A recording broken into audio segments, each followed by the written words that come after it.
This is The Raw Project, where wisdom and encouragement meet authenticity.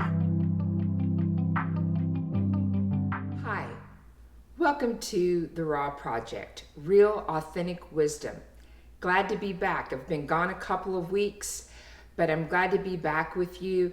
I want to say thank you so much for your comments. Thank you for the texts and the emails and just the personal comments that you've given to my son and myself about the Raw Project. It's just been overwhelming, and we really appreciate it. I also want to shout out to you and say thank you. We're up to 70 subscribers, and I'd like to see that hit 100 before the end of the year.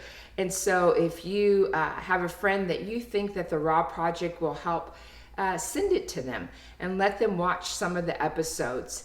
It might really encourage them. And so thank you for that. Keep your comments coming, keep your likes coming. We really appreciate it. So today is episode 8. And in episode 8, I want to talk to you about anxiety. I want to talk to you about anxiety today because I have a raw story about it. That's something that happened to me personally just last week as it pertains to anxiety. And I recognize that in our culture that anxiety is just like the buzzword, but not in a positive way. Obviously, it's not a positive word, right? But it's just something that has like overtaken our culture. People are so anxious, and their anxiousness has led them to panic attacks and not being able to go out socially because they have social anxiety, and there's so many anxieties. And I was a person that I'm not normally anxious. I'm a pretty calm person. I can get passionate about things for sure, but I'm a pretty calm person, even in the midst of dealing with difficult situations or trouble. I'm usually pretty calm.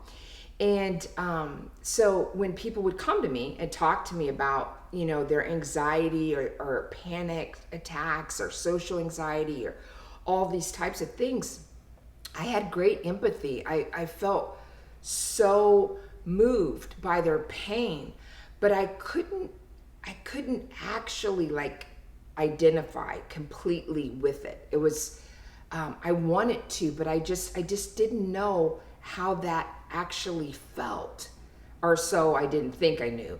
And so here's my raw story. So you guys know I'm in college, and I'm taking this chemistry class. I'm not sciencey, I'm not mathy, I'm not any of those things, right? So I've been in it, and that's probably why I haven't been on the Raw Project, is that I've been studying and trying to keep up with my other work. And what happened was I came to my first big exam, which was last week. And so it was over 3 chapters. There was so many conversions and algebra, just so much math and so many things that I needed to remember and all these things. And so I had started getting worked up, and I didn't even realize that I just started getting worked up. And sometimes people, when you have anxiety, you start getting worked up in your thoughts. Remember episode 7, I talked about how thoughts are so powerful, how they just can come in and like take over. Well, I realized here in episode 8 that, anxiety is a lot of times driven by thoughts, driven by you being overtaken in your mind by all these what ifs and I can't and how is this going to work and all these thoughts that come in your mind. It fuels anxiety. And so back to the raw story. So I was preparing for this test and I knew that I was going to have to work equations and all these things, and I knew that I needed to know a lot of terms, and it just was off the chart, right? All these all these things that I needed to know. And so I started getting worked up, and I could feel myself. I could feel something growing inside of me, but I didn't really identify it as anxiety because, like I said, I'm not normally an anxious person. I don't normally get anxiety over things. And so but something was growing. And it just kept growing and growing and growing. So finally, I put off taking the test until almost the last possible moment. And I sit down and I started to, take the test. Well, it's timed and it's proctored, so it's like you're being filmed, and there's just all this stuff. And I started to really have like a major anxiety attack. I mean, I couldn't read, I couldn't, I was reading the questions, but I couldn't understand them. I was looking at things that I knew that I had studied, that I just was losing it. I was losing it in that moment. And I was just like, I couldn't get myself calmed down. And thank God that somebody was there that was able to talk to me and just kind of calm me down and just get me to the place where I could like stop wasting my time freaking out and start reading the questions and answering the questions on the test. And so when I got finished with that, and like the next day, I think was Sunday or Monday, I can't remember the time frame, but I realized what had happened, and I realized what had happened the whole week. So for the whole week, I was literally in this high octane anxiety, and I didn't even really realize it until like the day of the test, and then after that. And it was my husband who encouraged me, and he said to me, he goes, gosh, you really have like serious test anxiety. And I was like, oh my gosh, that's exactly what that was. And for the first time, I was like, OMG, this is what people feel when they're going through an attack of anxiety. And I thought I could have just cried because I realized how difficult. And I was actually telling the story to a group of people, and I did cry. And because I finally understood what had happened to me. And then I understood really for the first time what people go through when they are anxious, or when an anxiety or a panic attack, when something like that comes over them, what that actually feels like. And so I was moved, like I said, to tears, because for my own situation, but I was moved to empathy and to tears over other people who struggle with this. And it's serious. And not that I didn't think it was serious before, but now I just understand it at another level that I didn't understand it before. And so I was thinking about, what could I do different? Because I have like 2 more tests and a final exam and a lab exam and a lab fine. I have all these things still coming up. I'm learning new concepts and all these things, and I'm thinking to myself, what in the world? I can't go through this every time that I'm getting ready to take a test. I can't have this paralyzing anxiety.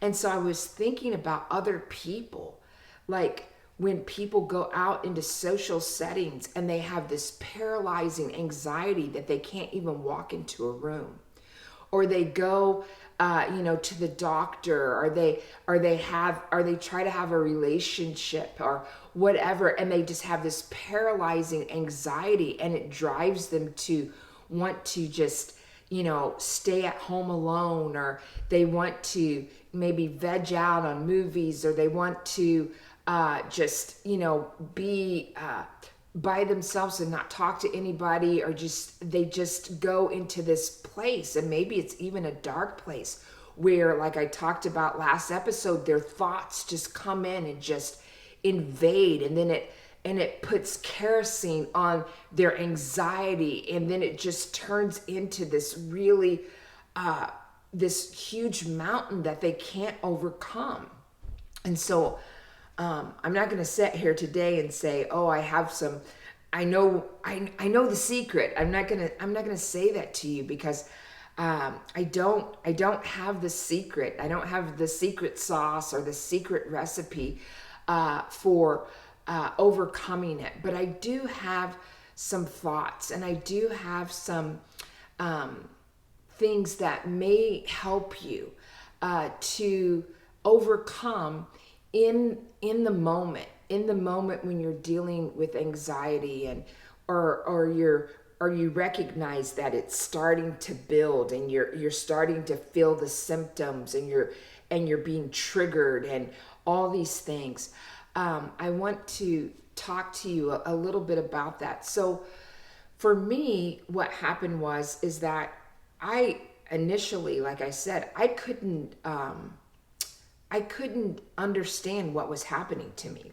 So this anxiety was building. So it started like on a Monday or a Sunday before, and I think I took my test like on a Saturday or a Friday evening or Saturday morning, something like that. And so it started building all week long. I started thinking about,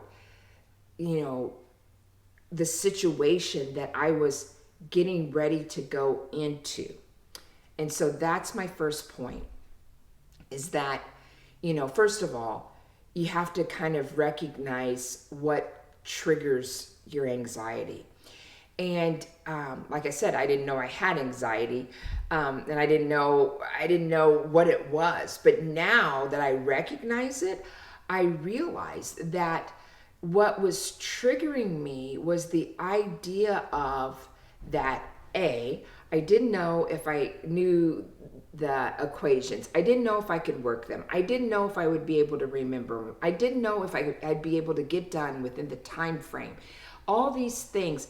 And ultimately, I knew that I needed to pass the class, And so there's this cloud looming over me. Like, I've got to pass this, This is like my graduation. I got to get through this, right?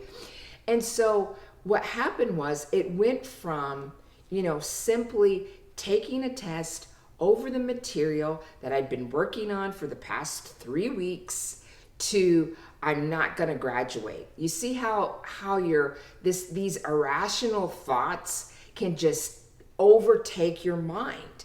And so in that moment, as I was being triggered, the trigger was like the test and, the math and the algebra and all the other things. I was being triggered by all those things and getting prepared for the test and all this stuff. I went from that to I'm not going to graduate.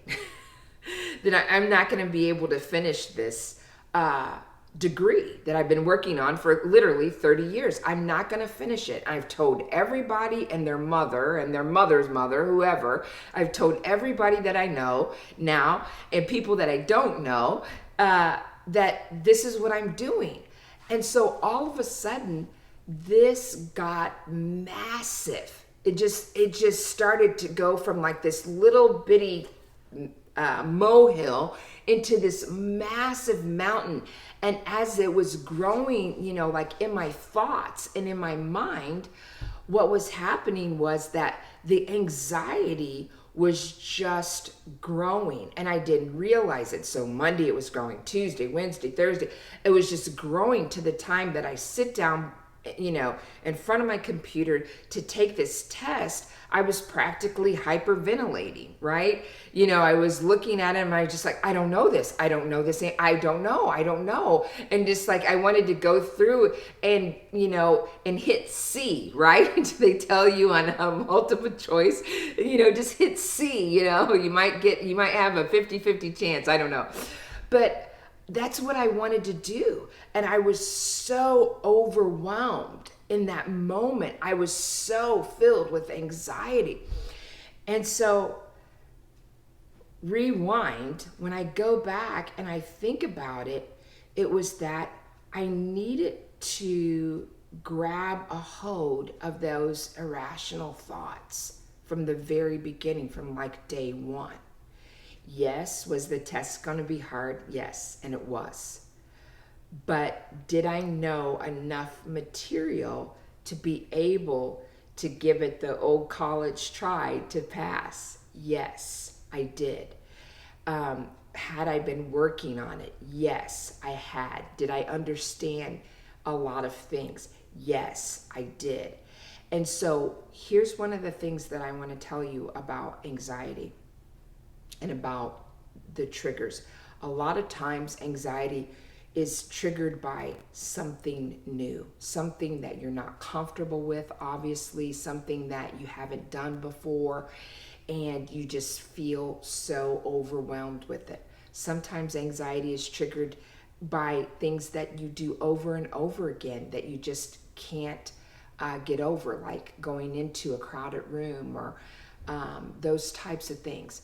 And so for me, in that moment, I realized now, rewind, looking back at what happened to me, was I realized that I let my thoughts become more and more irrational until they pushed me to the point where I realized that I wasn't going to graduate. And then at that point, I just wanted to give up and give in to my full-blown anxiety and just lose it in that moment. And I realize now that when I'm going into something new, like this class, and I'm going into something that's going to challenge me, that's going to stretch me, that's taking me out of my comfort zone, I have to go in the inside of myself, and I have to remember who I am. My identity is so important. Your identity is so important as it pertains to this anxiety. Because, if I had have realized that, or I could have been talking to myself about, yes, Ruth Ann, you do know this equation. Yes, you know those terms. Yes, you can do it within a certain amount of time because you've already done that on your homework. You've done that on your quizzes, and so what do I mean by my identity? My identity is such that, I'm not going to be a chemistry professor or a chemist, but do I have the ability to learn? Yes. Do I have the ability to pass a test? Yes. Do I have the ability to do what it takes to be able to do certain things? I do. And so I have to be able to tell myself those things as I start to feel like I'm getting overwhelmed. I have to start speaking truthful things to myself. And you have to do the same thing. You have to start speaking truthful things to yourselves. And I told you last time, whatsoever things are true, you have to start doing that. You have to start speaking the truth to yourself. So that's one thing I realized that I needed to do. Now I know the feeling. Most people that have anxiety, they know that feeling that starts to come over them. And it's in that moment that I would strongly encourage you to start speaking truthful things about yourself, about the situation that you're getting ready to enter. For me, the situation was the test. For you, it may be that crowded room. For it may be, you going and talking with, your boyfriend or your girlfriend or your husband or your wife or whatever. It may be whatever situation that it is, you start to talk or speak truth about it. Start to talk about the truth, about that thing, about yourself and about the situation to the best of your ability. Another thing that I realized in my raw story, what was happening to me, and this anxiety, the other thing I realized is that I needed to have somebody that I could actually talk to that would listen to me, that wouldn't try to minimize what I was feeling, that wouldn't try to invalidate that I was actually having anxiety, that wouldn't try to talk me out of it, but would actually listen to me and then encourage me. And so that happened to be my husband. I was very lucky. I was so thankful because he happened to be there and he could actually listen to me, and then he calmed me down. He was able to talk to me and calm me down, and then I was able to proceed, and I got through and I passed the test, and everything was kosher. It was great. But the next day or so, when I was realizing what was happening to me, or even later that day, he sat down with me and he was like, "Oh my goodness, I've never seen you like that. What was going on?" And I was able to describe to him, and I was able to talk to him about the whole week that was leading up to this thing and all the thoughts that were in my mind and whatever. And he just sat there and he listened to me. He didn't try to, like I said, invalidate it or talk me out of it or make me feel small or make me feel silly because, it was just like a test. It's not that big a deal. He didn't do any of those things. He actually listened to everything that I had to say.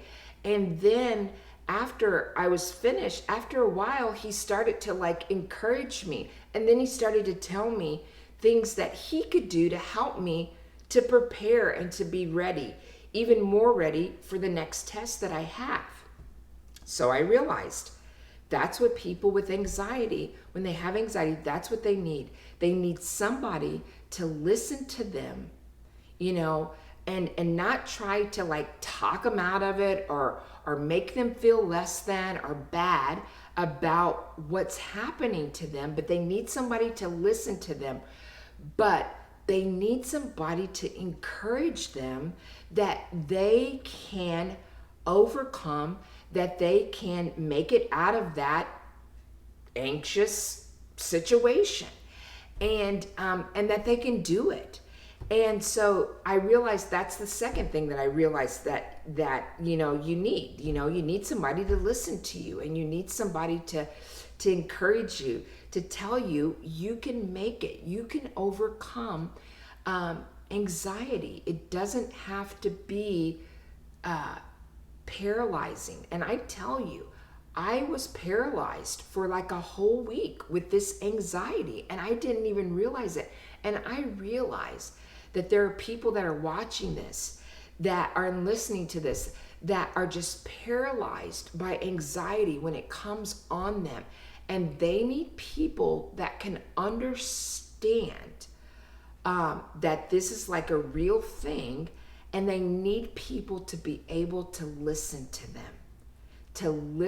them and hear, but they also need people to be able to encourage them that they can make it, that they can actually make it through that. And so that's kind of the second thing. And then I think the last thing is, something that is really helpful to me, and what was helpful in that week, or as I kind of realized it now when I'm looking back, another thing that I realized that was that could be helpful to me was just really putting in the proper thoughts up here in my mind. And like I said, I talked to you last time about thoughts and how they can control you, how they can just take you to a dark place, how they can just really wreck your mental health. And I realized that, and they don't have to be, they could be about any situation or any circumstance that you find yourself in, whether you've had a bad breakup or you've gone into a new situation, a new job, or a new time frame in your life, a new season of your life, whatever it is that can cause you such anxiety. You need to work on what you think about and how you think about yourself in those particular situations. And I just realized that, I had a really, really low self-esteem about myself, and being able to finish this college. I just had low self-esteem in myself, thinking that, I just didn't have the mental capacity to be able to take these hard classes. And I thought to myself, that's probably why I didn't graduate in the first place. It's probably why I didn't finish in the first place, because I just felt like I couldn't do it. And I realize now that I need to start to talk to myself about who I really am and my identity.